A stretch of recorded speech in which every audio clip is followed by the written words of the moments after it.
இன்னைக்கு நம்ம versus video தான் பார்க்க போறோம். டாக்டர் டூம் விசஸ் சூப்பர்மேன். ஒரு பயங்கரமான பேட்டில். நீங்க டாக்டர் டூம் டீமா இல்ல சூப்பர்மேன் டீமா? நீங்க யாரோட டீம் அப்படிங்கறத கமெண்ட்ல சொல்லுங்க. பாப்போம் யார் ஜெயிக்கிறதுன்னு. அப்படியே நம்ம சேனலுக்கு சப்ஸ்கிரைப் தட்டி விட்டுருங்க. வீடியோவை கிக் ஆஃப் பண்ணிடலாம். ஃபர்ஸ்ட் ஆஃப் ஆல் நம்ம சூப்பர்மேன் கிட்ட இருந்து ஸ்டார்ட் பண்ணிடுவோம். சூப்பர்மேன் பார்க்கும்போது சூப்பர்மேன் போடாத சண்டை இல்ல, சூப்பர்மேன் சந்திக்காத போரே இல்ல அப்படின்னு தான் சொல்லி ஆகணும். ஏன்னா காமிக்லயும் சரி மூவிஸ்லயும் சரி சூப்பர்மேன் இவ்வளவு சண்டை தான் போட்டிருக்காரு அப்படின்னு உங்களால குத்து மதிப்பா கூட சொல்ல முடியாது. மூவிஸ்னு பார்க்கும்போது சூப்பர்மேன் ஒரு 100ல இருந்து 200 பேரை எதிர்த்து சண்டை போட்டிருப்பாரு அப்படின்னு ஒரு குத்து மதிப்பா சொல்லலாம். ஆனா காமிக்னு பார்க்கும்போது நீங்க ஸ்டார்ஸ் கூட உங்க வாழ்நாள் முழுக்க உட்கார்ந்து எத்தனை ஸ்டார்ஸ் இருக்கு அப்படின்னு எண்ணி சொல்லிடலாம். நான் காமிக்ல சூப்பர்மேன் எத்தனை சண்டை போட்டிருக்காரு அப்படின்றத எண்ணி சொல்றது அப்படின்றது இம்பாசிபிள். இங்க சூப்பர்மேன் எத்தனை சண்டை போட்டிருக்காரு அப்படின்றத நான் சொல்ல வரல. சூப்பர்மேன் போட்ட எல்லா சண்டையிலையும் ஜெயிச்சிருக்காரு அப்படின்னு சொல்ல வரேன். சூப்பர்மேனுக்கும் பேட்மேனுக்கும் சண்டை வந்து பேட்மேன் சூப்பர்மேனை ஜெயிச்சிருக்காரு. நாங்க பேட்மேன் விசஸ் சூப்பர்மேன் படத்துல பாத்துருக்கோம் அப்படின்னு நீங்க கேட்டீங்கன்னா இப்ப நான் சொல்றதை யோசிச்சு பாருங்க. எக்ஸாம்பிளுக்கு சொல்றேன். இப்போ நீங்க தான் சூப்பர்மேன், நான் தான் பேட்மேன். நான் என்னோட கையில கிரிப்டோனைட்டை வச்சுட்டு உங்களை கொல்றதுக்காக வரேன். சூப்பர்மேன் இருக்க உங்களுக்கு கிரிப்டோனைட் தான் வீக்னஸ். அப்படி இருக்கும்போது நான் என்னோட கையில கிரிப்டோனைட்டை வச்சுட்டு உங்ககிட்ட வரும்போது உங்ககிட்ட வர்றதுக்கு முன்னாடியே நீங்க ஹீட் விசனை விட்டு கொண்டிருக்கலாம். அப்படி இல்லைன்னா உங்ககிட்ட வர்றதுக்கு முன்னாடியே உங்க வாயை திறந்து ஃபுல் ஃபோர்ஸால காத்தால ஊதுனீங்கன்னா உங்களை தாக்க வர்றவங்க பல ஆயிரம் கிலோமீட்டர் தாண்டி போய் விழுந்துருவாங்க. இவ்வளவு பவர்ஸ் வச்சுக்கிட்டு நீங்க உங்களை எதிர்த்து யாராவது கையில கிரிப்டோனைட்டை வச்சுட்டு தாக்க வந்தா பதிலுக்கு நீங்களும் கையால தான் சண்டை போடுவேன் அப்படின்னு போனீங்கன்னா உங்களை எதிர்க்கிறவங்க அவங்க கையில வச்சிருந்த கிரிப்டோனைட்டை வச்சு உங்களை ஒரே குத்து உங்க சோழி மொத்தமும் முடிஞ்சு போயிடும். அப்போ பேட்மேன் கையில கிரிப்டோனைட்டை வச்சுட்டு சூப்பர்மேன் எதிர்த்து சண்டை போட்டாரு. ஆனா சூப்பர்மேன் ஒண்ணு பண்ணலையே அப்படின்னு கேட்டீங்கன்னா இங்கதான் ரைட்டர் அவரோட வேலையை காட்டியிருக்காரு. சூப்பர்மேன் நினைச்சிருந்தா ஒரே செகண்ட்ல பேட்மேனை கொண்டிருக்க முடியும். ஆனா ரைட்டர் அப்படி எழுதாம இங்கிட்டும் எழுதி அங்கிட்டும் எழுதி சூப்பர்மேன் பக்கம் போய் படத்தை முடிச்சிருப்பாரு. அதுக்கான காரணம் ரைட்டரோட ஸ்டைல். அது மட்டும் இல்லாம இப்படி எழுதி தான் ஆடியன்ஸை கவர் பண்ண முடியும். லாஜிக்கா சூப்பர்மேன் நினைச்சிருந்தா ஒரே செகண்ட்ல பேட்மேனை கொண்டிருக்க முடியும். ஏன்னா சூப்பர்மேன் கிட்ட அவ்வளவு பவர்ஸ் இருக்கு.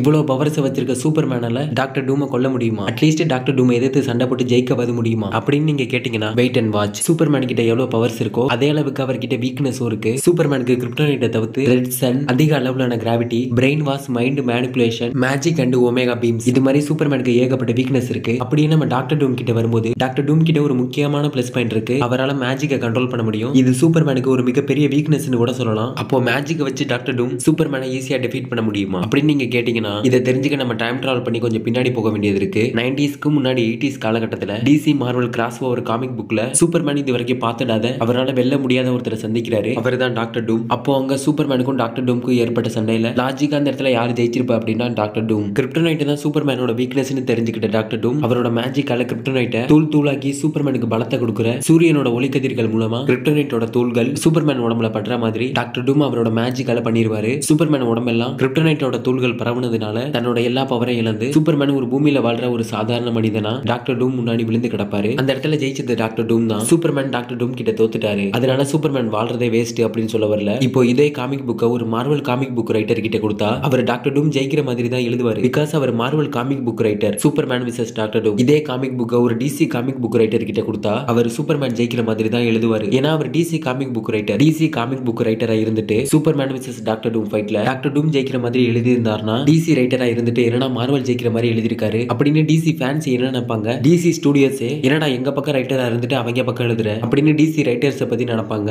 இப்போ நான் என்ன சொல்ல வரேன்னு புரிஞ்சிருக்கும்னு நினைக்கிறேன். ரைட்டர்ஸை பொறுத்து ஸ்டோரியா இருந்தாலும் சரி ஃபைட்டா இருந்தாலும் சரி ரைட்டர்ஸ்க்கு ஏத்த மாதிரி விதவிதமா மாறும். இதே ஸ்டோரியை என்கிட்ட கொடுத்தா நான் என்ன மாதிரி எழுதுவேனா டாக்டர் டூம் ஜெயிக்கிற மாதிரி எழுத மாட்டேன், சூப்பர்மேன் ஜெயிக்கிற மாதிரி எழுத மாட்டேன். பிகாஸ் எனக்கு இந்த ரெண்டு கேரக்டருமே ரொம்ப பிடிக்கும். முடிஞ்ச அளவுக்கு எல்லா ஆக்ஷன் சீக்வன்ஸையும் கொட்டி இந்த ஃபைட்டை படு பயங்கரமா கொண்டு போற மாதிரி எழுதி கடைசியா சூப்பர்மேனும் டாக்டர் டூமும் ரெண்டு பேரும் சமாதானமா போற மாதிரி கடைசி ஃபைட்ல எழுதி முடிச்சிருவேன். ஏன்னா சூப்பர்மேன் ஒன்றும் கெட்டவர் கிடையாது, டாக்டர் டூமுமே கெட்டவர் கிடையாது. நம்ம தான் அவரை ஒரு வில்லனா பாக்குறோம். நீங்க காமிக்ல எந்த பேஜை புரட்டி பார்த்தாலுமே டாக்டர் டூம் மக்களை கொண்டு குவிக்கணும், யூனிவர்ஸ் எல்லாத்தையும் அழிக்கணும், சூப்பர் ஹீரோஸ் எல்லாரையும் கொல்லணும் அப்படின்னு டாக்டர் டூம் என்னைக்குமே நினைச்சிருக்க மாட்டாரு. ஏன்னா டாக்டர் டூமோட லட்சியம் இது இல்ல. டாக்டர் டூம்க்கு எல்லா யூனிவர்ஸையும் ஆளணும், தனக்கு கீழே எல்லாரும் இருக்கணும், தன்னை எல்லாரும் ஒரு கடவுளா பார்க்கணும் அப்படின்றது அவரோட நோக்கமே தவிர எல்லாரையும் கொல்லணும் அப்படின்றது ஒண்ணு அவரோட எண்ணம் கிடையாது. அப்புறம் ஏன் எல்லாரும் அவரை ஒரு வில்லனா பாக்குறாங்க அப்படின்னா டாக்டர் டூம்க்கு நான் ஒரு கடவுள், என்ன மிஞ்சின சத்தின்ற ஒண்ணே இருக்க கூடாது, அப்படி இருந்தா நான் அதை அழிச்சிடுவேன் அப்படின்ற ஒரு எண்ணம் நம்ம டாக்டர் டூம்க்கு இருக்க தான் செய்யுது. இப்ப சொல்லுங்க டாக்டர் டூம் நல்லவரா கெட்டவரா? சூப்பர்மேன் விசஸ் டாக்டர் டூம் ஃபைட்டர் ரைட்டர்ஸ் என்ன மாதிரி எழுதுவாங்க, நான் என்ன மாதிரி எழுதுவேன் அப்படின்றத பத்தி சொன்னேன். இப்போ நான் அதை உங்ககிட்ட கொடுக்குறேன். இதை பத்தி நீங்க என்ன மாதிரி எழுதுவீங்க அப்படின்றத கமெண்ட்ல சொல்லிட்டு அப்படியே நம்ம சேனலுக்கு சப்ஸ்கிரைப் தட்டி விட்டுருங்க. அடுத்த வீடியோல பார்க்கலாம்.